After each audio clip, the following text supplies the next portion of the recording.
and welcome to the regular meeting of Osoyoos Town Council, Monday, October the 19th, 2015 at 2 p.m. in Council Chambers. And first order will be the adoption of some minutes and the Committee of the Whole minutes of October the 5th and the regular open minutes of October the 5th, and those will be adopted by consensus. Business arising from prior minutes? Nothing. Introduction of late items. We have one item which will be under Business 3, and that is the South Okanagan Protected Area letter. So that will be added there, and I need to have resolved Campbell Roads, that we add that to the agenda. The agenda is adopted as amended. All in favor? Thank you. No delegations. And this is at 1 minute past, and we have water matters. That's gone too long. So, water matters. I move 112,473.30. Okay, that would be Water District cash requirements for October the 19th, and moved by Councillor Morera, seconded by Councillor Ray, that we move the cash requirements in that amount. All in favor? Thank you. That's done. That was easy. Now, bylaws, permission tax exemption bylaw. I'm assuming that is Mr. Zackel. Thank you, Mayor McCordoff. So before Council is the permissive tax exemption bylaw 1313. This is for Council to renew their permissive tax exemption bylaw under Section 224 of the Community Charter. Each year, Council updates their permissive tax exemption bylaw, which is adopted no later than October 31st of each year. This tax exemption bylaw would take effect for the 2016 tax year. This permissive tax exemption bylaw has no changes to the properties being exempted for the 2016 year. The bylaw has received first 3 readings as of October 5th, and under implications for community, pardon me, continuation of providing permissive tax exemptions by updating and renewing the permissive tax exemption bylaw. Organizationally, there's no changes. Budget, there's no changes. Significant dates, bylaw needs to be adopted no later than October 31st, as per Section 224 of the Community Charter. Sustainability allows nonprofit organizations and places of public worship to continue to provide services to the town of Osoyoos community. So options before Council: option 1, to adopt permissive tax exemption bylaw 1313-2015.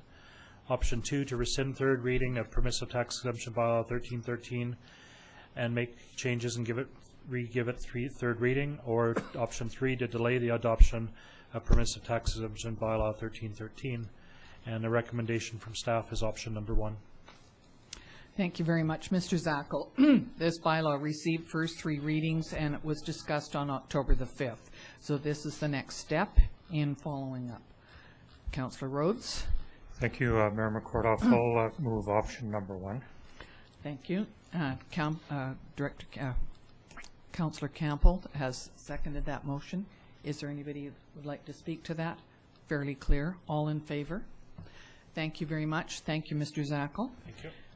I skipped over an item, so we're going to go back to the Okanagan Basin Water Board. There's a board report on October the 9th, which is on here. I just wanted to point out, because I'm on the board, a couple of things on there. One is that the OBWB director, Anna Warwick-Sears, and I have both been appointed to the International Joint Commission.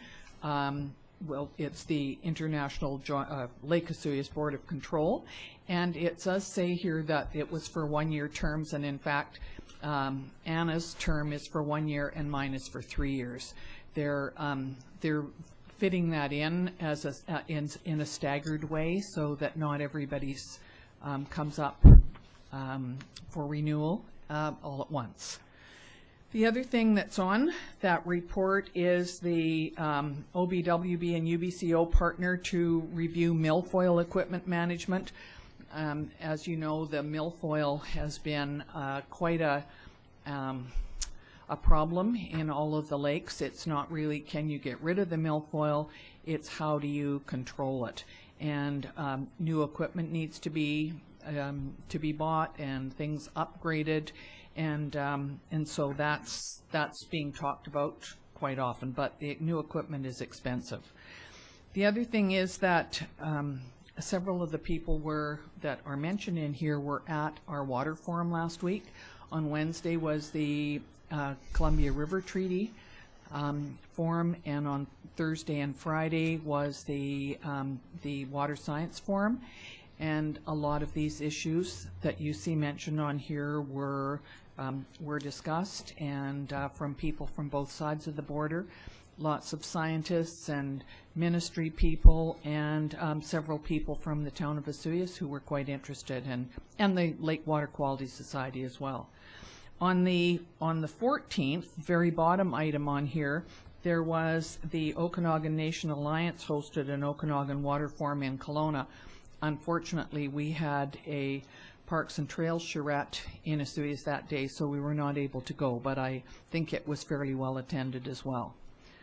Did anyone else have anything to say about? So we need to we need to move that this is received for correspondence. Thank you. We'll say Rhodes King this time. I better not always look to my right. All in favor? Thank you. Next is the Fire Protection Agreement, Osoyoos Indian Band. And who's doing that? Mr. Zackel or Mr. Okay, thank you. That's correct. Thank you. So before Council, Town of Osoyoos has been providing fire protection to the Town of Osoyoos, or to the Osoyoos Indian Band since 2002. The current agreement with the Osoyoos Indian Band and the Town of Osoyoos is set to expire December 31st, 2015. Section 3.1 of the current fire protection agreement between the Osoyoos Indian Band and the Town of Osoyoos allows for an extension to the agreement upon request from the Osoyoos Indian Band and consent from the Town of Osoyoos. On September 15th, 2015, the Town of Osoyoos received notice from the OIB requesting renewal of our fire protection agreement, which is set to expire on the end of the year.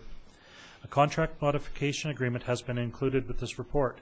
The only change is to extend the fire protection agreement to December 31st of 2020, with all the other terms and conditions being renewed.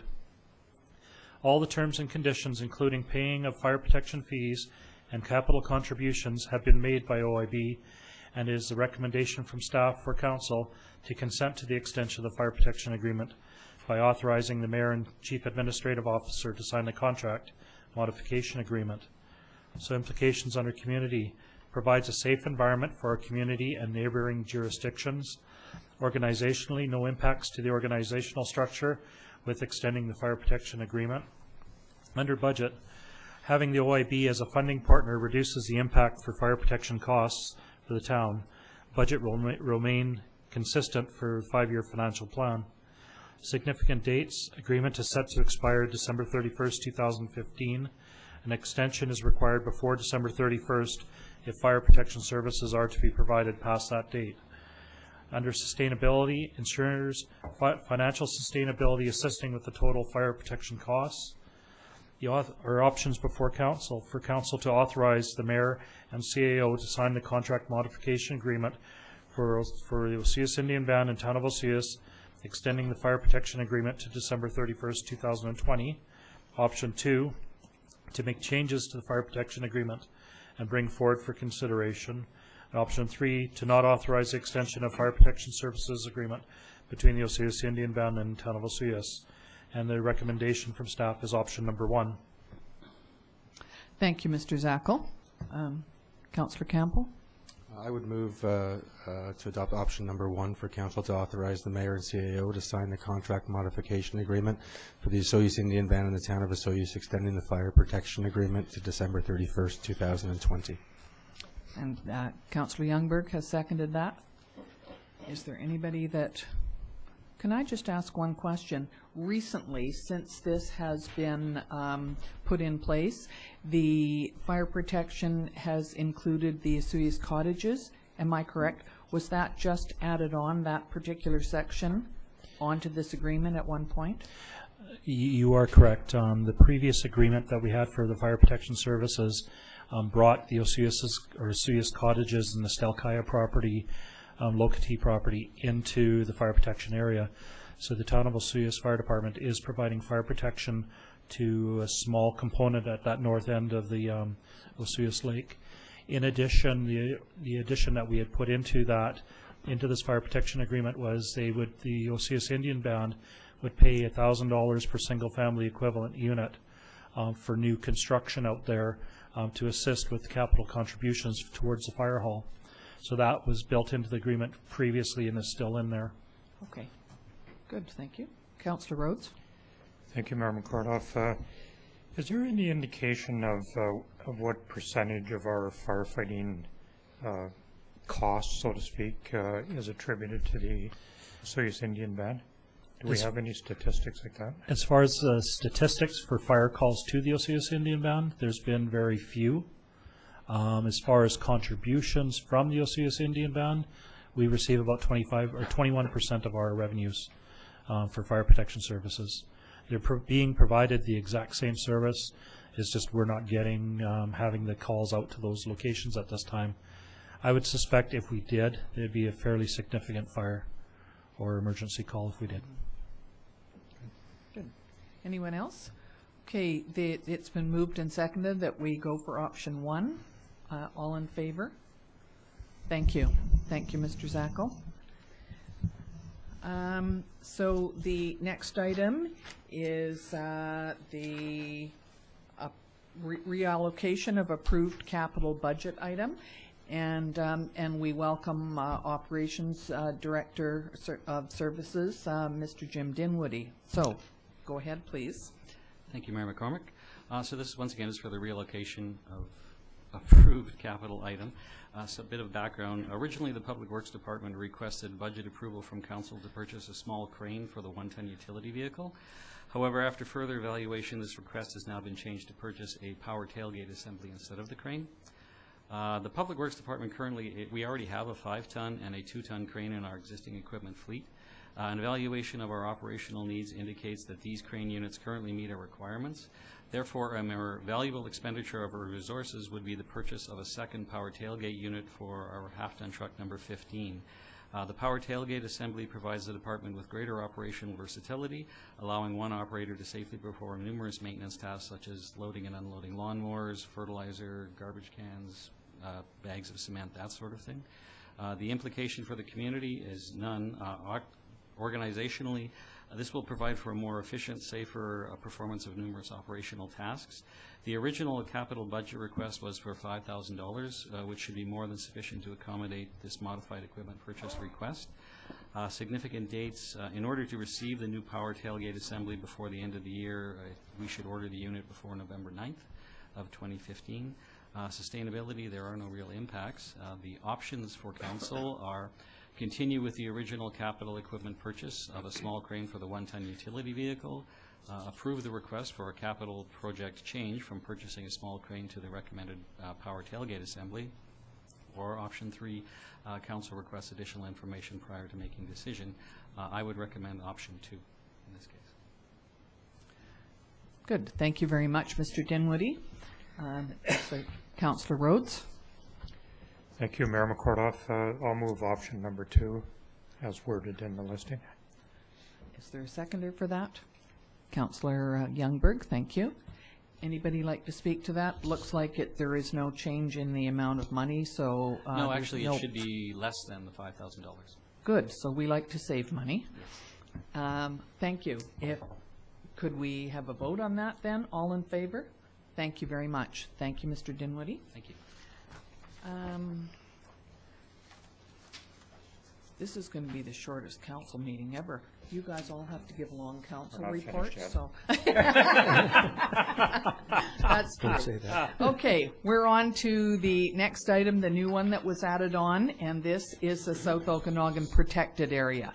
We did have a discussion about this morning, and we requested that Mr. Romanko come back with an updated report for this afternoon. Mr. Romanko. Thank you, Mayor McCordoff. Through previous motions, Council has requested the BC government continue discussions with Parks Canada to establish a national park in the South Okanagan. The BC government has responded with developing an intentions paper, Protected Areas Framework for BC South Okanagan. At Council's morning meeting of the Committee of the Whole, Council discussed the intentions paper, Protected Areas Framework for BC's British Columbia South Okanagan, and endorsed this item being brought forward for decision to input to the province's, for the provincial government's public consultation process. The attached letter represents the discussion from this morning's meeting, and approval is being sought to provide this letter as the input into the intentions paper.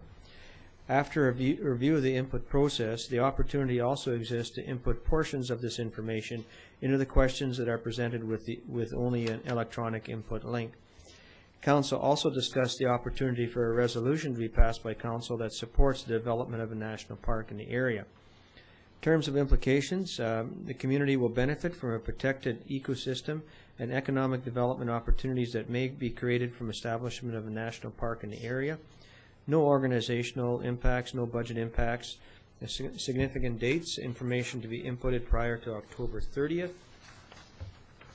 Sustainability, protection of regional ecosystem through the implementation of a national park and conservatory zone will assist in environmental sustainability. 4 options are being presented to Council today. First being Council approves the attached letter being sent to the identified parties as input to the intentions paper, Protected Areas Framework for BC South Okanagan, and related parts of the letter be inputted into the electronic questionnaire provided by the provincial government. The second option is the Council make changes to the attached letter and passes a resolution to send a letter to the identified parties, and similar to the first motion and the other actions. Option number 3, Council passes a motion not to input into the intentions paper, Protected Areas Framework for BC South Okanagan. And option 4, Council debates a motion to support or not support the development of the national park in the area, and the administration recommends options 1 and 4. Thank you very much. So there are two things that need to be considered today. One is the letter that is here, the intentions paper response, and the other is to have a motion of support. So, Council, anybody like to? Councillor King. Thank you, Mayor McCordoff. I'll support option 1. Council approves the attached letter being sent to the identified parties as input to the intentions paper, Protected Areas Framework for BC South Okanagan, and related parts of the letter be inputted into the electronic questionnaire provided by the provincial government. So are you going to? Motion. Just number 1. We should do these separately? Just do number 1. Yeah, Absolutely. Number 1, yeah. Can I, so is there, yes, are you seconding that? Yep. Okay, thank you. Can I just ask, I think that the letter, the way it is appropriate to send. Am I wrong there? I don't know whether we need to put it into the electronic portions because they separated into 3 areas, and to my mind, this letter covers what we want to say. However, that's just what I thought, and I'm wondering what everybody else thinks about that. I'm not sure it's necessary to go to that stage. I just looked at the questions, and I know there's individual parts you could probably put into the questionnaire. So I just make that offer. If Council wants to, we can do that. Anybody else have anything? Yes, Councillor Rhodes. Well, just thinking that the wording for the motion indicates that, so we would have to look at some change. To the motion first, but I think as long as the information gets there, that's the main criteria. But you're right, the letter does cover pretty much the whole thing. Yeah. And you know what? We can take parts of the letter and put it in, but I'm wondering if it might be redundant because it asks for Area 1, Area 2, and Area 3. Those are 3 of the, and we've kind of, I think, covered it in this letter quite nicely, but I'm okay with it, whatever way it's been decided. Councillor King. I guess the question would be, Yeah. are you going to put those questions into where you can submit ideas or suggestions? Because isn't the process ending at the end of the month, and we're already halfway through the process? Well, yeah, like for example, the point related to the Haynes property and the Spotted Lake being considered as, like, I could input that as a recommendation into the electronic process to say, for Area 1, you know, or if it's, I don't know if the Haynes Ranch is in Area 2 or Area 1.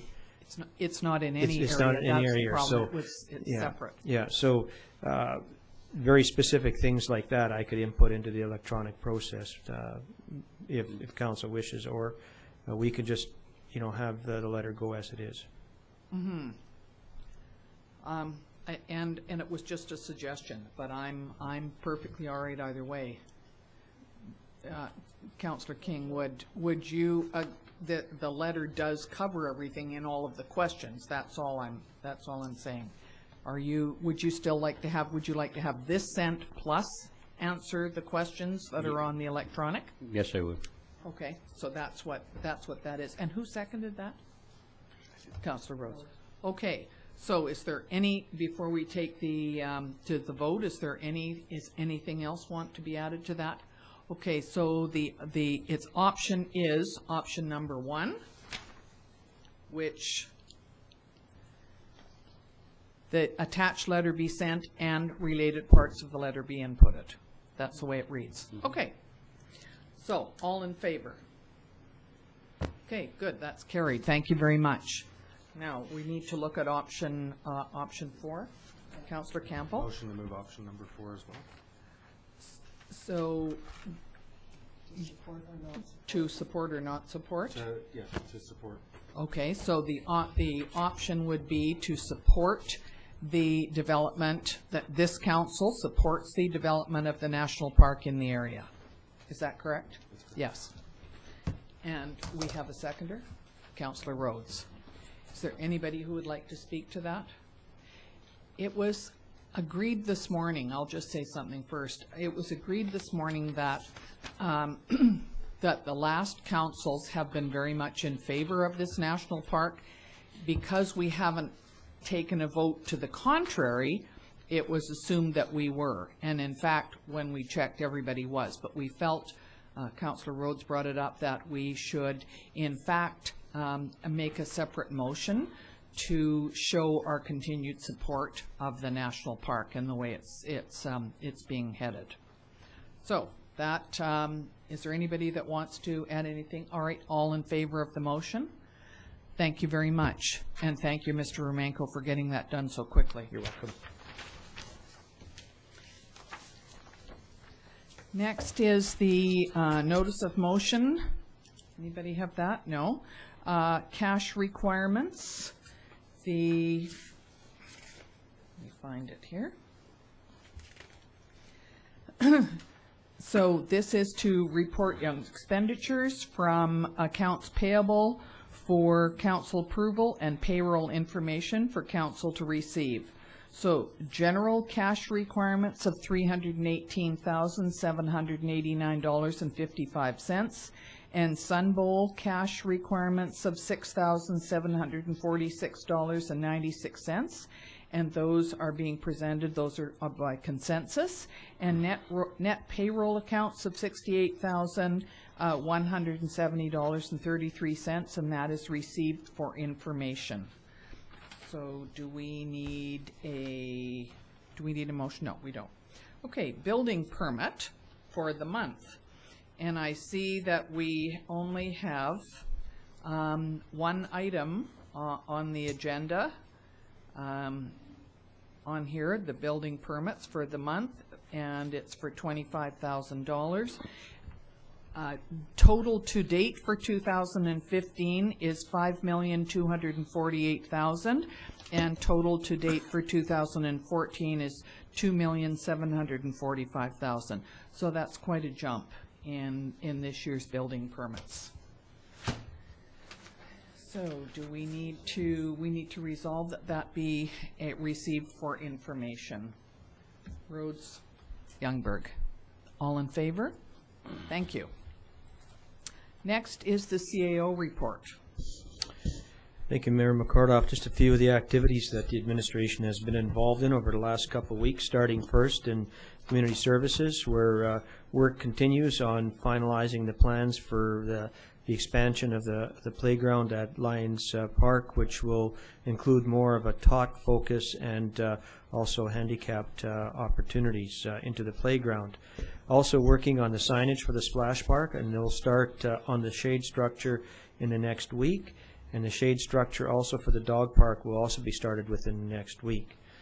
And Gerald Davies, our Director of Community Services, was named as a board member to the Healthy Living Coalition in Penticton. In corporate services, continuing to respond to questions regarding the general insurance request for proposal, preparing request for proposal documents for bylaw enforcement services, and also involved with the internal hiring of a new corporate services officer. Brianne Hilson was a successful applicant and who will be replacing Laurie Scott, who will be retiring at the end of the year. Also a little bit of bylaw water enforcement at the beginning of the month. They had 4 infractions they dealt with, and we continue to deal with unsightly properties, and we dealt with a total of 20 since the beginning of October. Finance is upgrading the cemetery records, and also attended a facility booking demo workshop to see how that software will integrate with our VADM system. In planning and development, on October 14th, Stantec Consulting facilitated a charrette process for advancing the parks and trails plan for the town. Numerous participants provided some really good input, and from there they'll be looking at doing a public review of the plans for the trails project. The planning director met with representatives from the Agricultural Land Commission and the Wish property developers to review the property for ALR exclusion, and that was on site, and we expect a decision very shortly in this particular area. Also, we're looking at having a workshop on November the 3rd. That's the Gyro Park or Gyro Pier workshop, and that's something else that people should be taking note in their calendars. As for myself, attended a waste management related workshop in the regional district, looking at the next steps in terms of the solid waste management in the area of things like the containers, use of containers in Penticton, and how that's going to maybe impact us in the next few years with the conclusion of our contract. Also some discussions on a collaborative effort with the other municipalities on a new waste management contract, and also the biosolids planning process was moving ahead as well.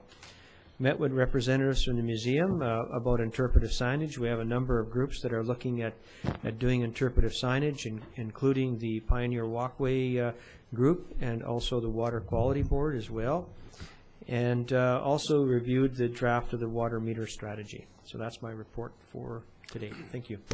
Thank you very much. We need to resolve that the report is received. Campbell, King, all in favor? Thank you. On to councillors' reports. Councillor Campbell, you're first. Thank you, Mayor McCordoff. Later on this week, the town, along with Destination Osoyoos, will be conducting business walks, which is a great opportunity for the municipality to engage with its stakeholders, discuss the current business climate and challenges and opportunities. This week I will be in Vancouver for a couple of days, attending a seminar first where I hope to bring back some exciting news. And the following day I'll be attending the We Day event in Vancouver. So I'm excited about that. And other than that, I just hope everybody took advantage of their democratic rights and got out and voted today. Thank you. Thank you. Councillor King. Thank you, Mayor McCordoff. I'll just continue on with Councillor Campbell had to say. This is actually Small Business Week, the 19th to the 23rd, and with kind of a partnership of Destination Osoyoos, the town of Osoyoos, and the South Okanagan Chamber. They're putting teams together, and we'll be walking the streets this Thursday, Friday, knocking on doors of business and asking 3 or 4 questions. And I'd just like to give you a couple of the questions that might be asked. What is the greatest challenge your business faces today? And then what can be done to help your business grow? Because they're the main assets in our town, is the business we have. Another thing I participated in last week was the Parks and Rec Master Plan, and to understand all the pathways and hikeways we do have in this town is quite phenomenal, but encourage the people to keep their eyes open in the newspaper when that public open forum is and have input on how we can improve the trails or possibly have even more trails in our town.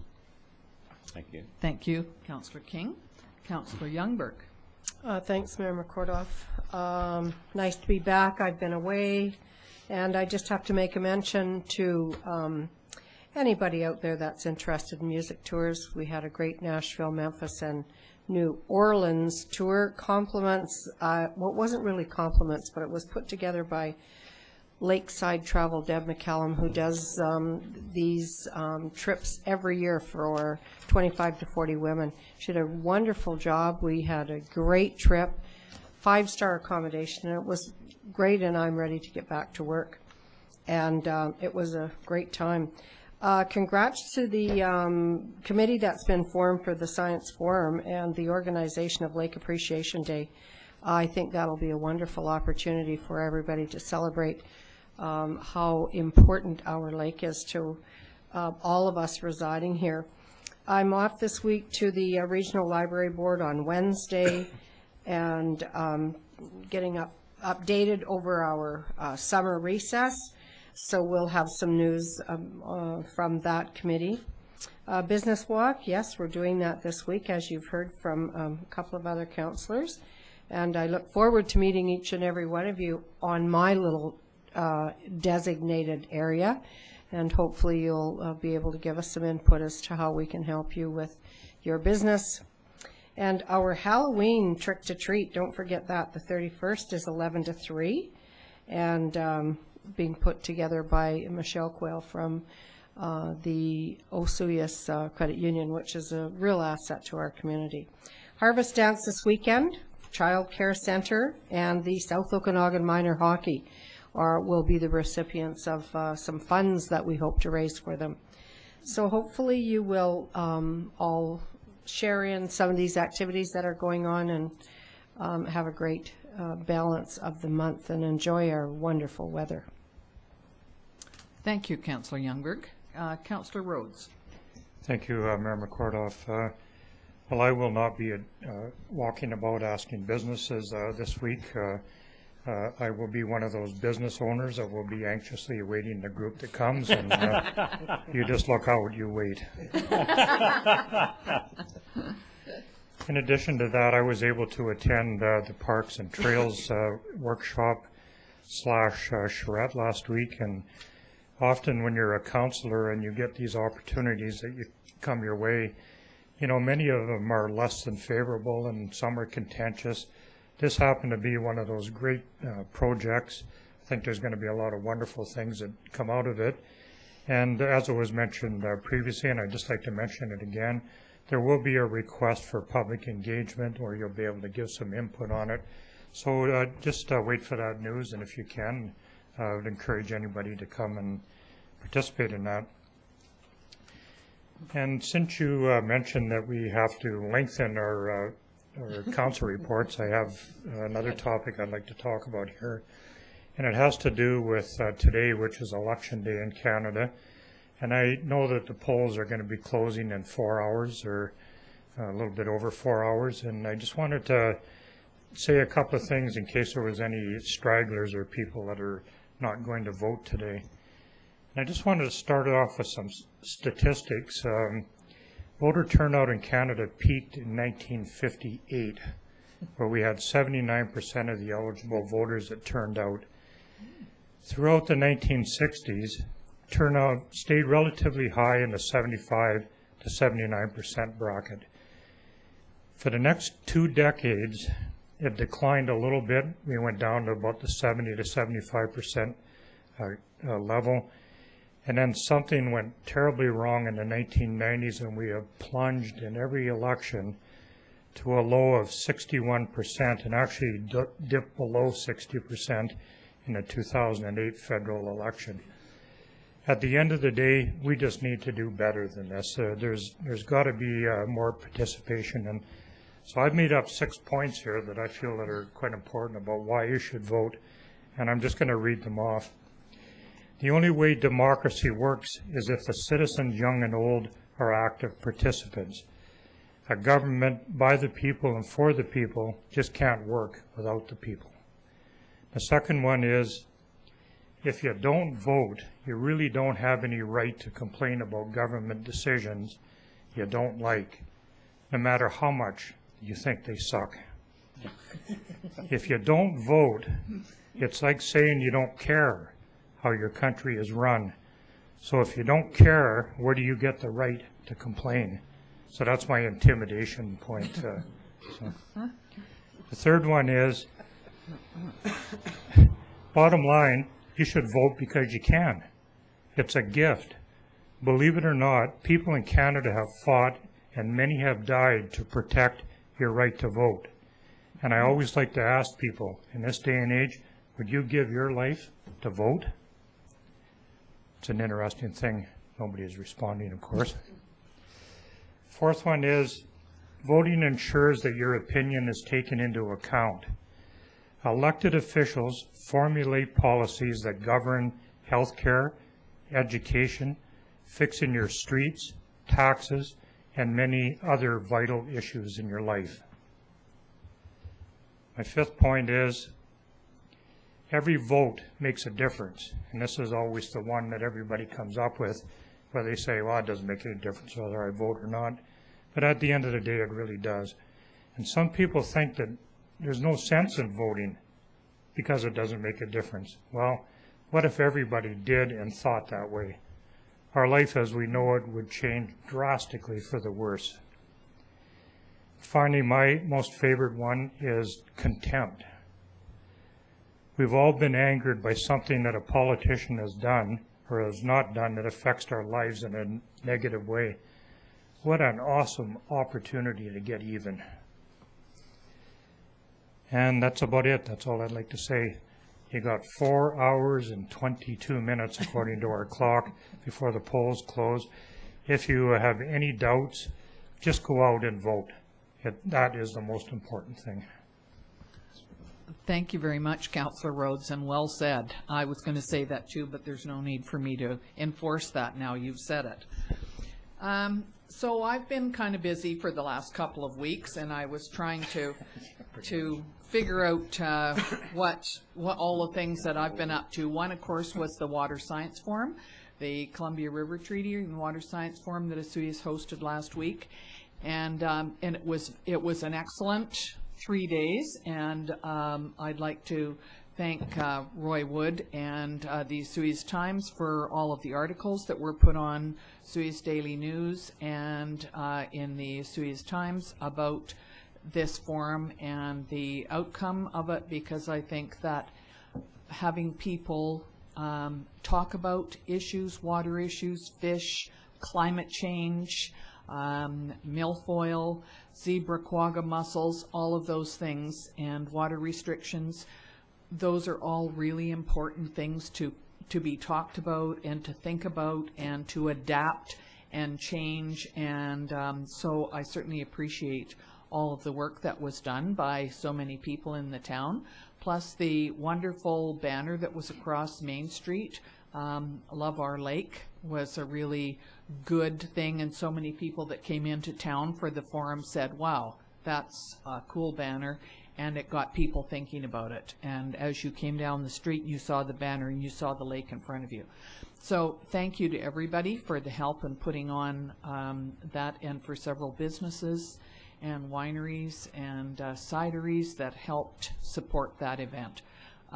This is the third one that we've had every 4 years, and I would think because of things that are changing in terms of, I mean, the last time we had this in 2011, we didn't talk about zebra and quagga mussels. They weren't on the agenda yet. So we need to keep this up and make sure that we're paying attention to these issues and getting on top of them when they arise. I'll also be out this week doing business walks, and that was an important thing. It was done 2.5 years ago for the first time, and this is the second time that we'll be visiting businesses, many of the same businesses, and so we'll see how that report changes from the last one. I was also at the Trails and Parks charrette, and I have to tell you that the next day I was at RDOS in Penticton Regional District, and I told them about this, all of the people that were there, and I said we had 2 big things that we wanted to push forward. One of them was signage on there, and one of them was connectivity. We, down in Osoyoos, we want to be connected as soon as possible to the trails, so biking and hiking trails can follow from Osoyoos all the way up to Vernon. So they heard that from all of us on Wednesday and then on Thursday as well. This week is not only Small Business Week, but it is Waste Reduction Week. And I went to the landfill the other day and did this proclamation, but I didn't read it because there wasn't anybody there to hear me read it to, so I'm going to read it now. Just Jill, and she already knew about it. So, proclamation, Waste Reduction Week, October 19th to the 25th. Whereas as a municipality, we are committed to conserving resources, protecting the environment, and educating the community. Whereas we recognize the generation of solid waste and the needless waste of water and energy resources as global environmental problems, and endeavor to take the lead in our community toward environmental sustainability. And whereas municipal governments have an important role to play in promoting waste reduction, reuse, recycling, composting, and other conservation measures, and whereas communities, businesses, and organizations across Canada have committed to work together to raise awareness of these issues during Waste Reduction Week in Canada, therefore, I, Sue McCordoff of Osoyoos, declare October 19th to 25th as Waste Reduction Week in Canada in the town of Osoyoos.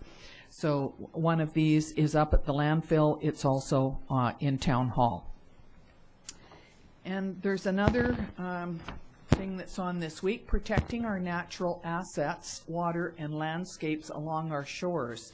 And it's supported by the Real Estate Foundation, South Okanagan Real Estate Board, Summerland Ornamental Gardens, and the RDOS, and the Okanagan-Similkameen Conservation Alliance. This particular one, the closest one meeting to us, the workshop, is on Thursday, October the 22nd, from 7 until 9 p.m. in Room 1 of the Oliver Rec Center. So if anybody is interested in attending this, and it says it's particularly important for waterfront property owners, that is available. And one other thing, I'm a Seroptimist, and I am just going to tell you that the Seroptimist Breakfast and Fashion Show annual event is on November the 7th, and it is at Watermark, and anybody who would like tickets, they're at Boutique de Sonia and Imperial Office Pro, and I always carry them in my purse. So they're available, and we don't discriminate. It's mostly for women, but we've had quite a few men there as well. Okay, so please remember to vote today, and enjoy the lovely weather out there, and thank you all for coming. Could we have a resolution to close, please? Thank you. King, Campbell, all in favor. Thank you very much. Did you have a podium when you were originally going to do that?